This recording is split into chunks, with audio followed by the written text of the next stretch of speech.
Well, hello, my friends, and welcome to Nuggets at Noon. And I want to say that no, we are not going to be showing you all the trophy deer that we have in the house here, but this deer is a special deer. And I want to talk to you a little bit about this particular deer, or at least how he was harvested. This deer was killed by my son-in-law. He had never killed a deer in his life, and he is from Texas, and he came to visit us, and so I took him deer hunting.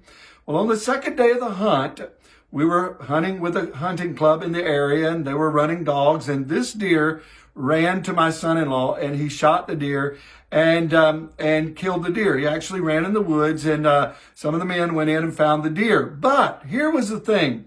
The morning of the hunt, on the way to the hunt, my son-in-law said, I would like to kill something today that is different, something that the men in this county has never seen before, or something very unusual. Now, I'm thinking there is no way you're going to kill anything that is different that these men had never seen before.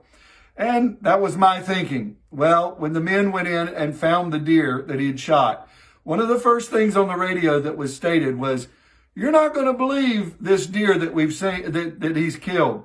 And what is so different about him is he has velvet on his horns.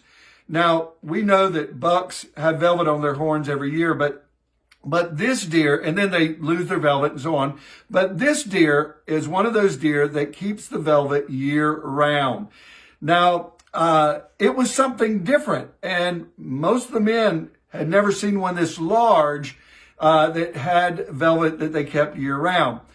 And so my son-in-law, his desire, I don't know if it was exactly a prayer or not, but his desire was to kill something different. And some people would call it beginner's luck, but I don't know. I just believe that the Lord honored his wishes.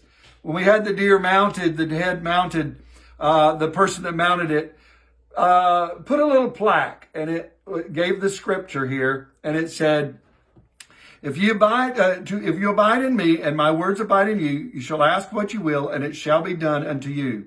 And then it's got at the bottom, something different. Now, why am I bringing this up to you?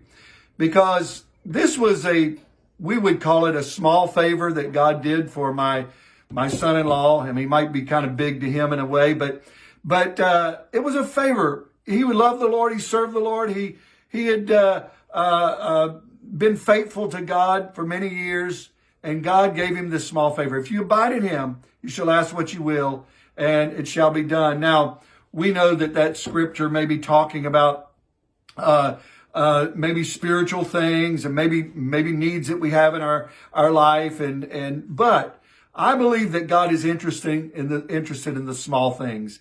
He gave my son-in-law something different, and I want to tell you today that God is interested in you. He's not, there's sometimes we might ask him for big things, but there's also times we might ask him for little things. If you're a child of God and you abide in him and he abides in you, I believe that God is interested in meeting and answering your prayer and giving you the desires of your heart. So the psalmist said, if you delight thyself in the Lord, he'll give you the desires of your heart. And the key of that is delighting yourself into the Lord.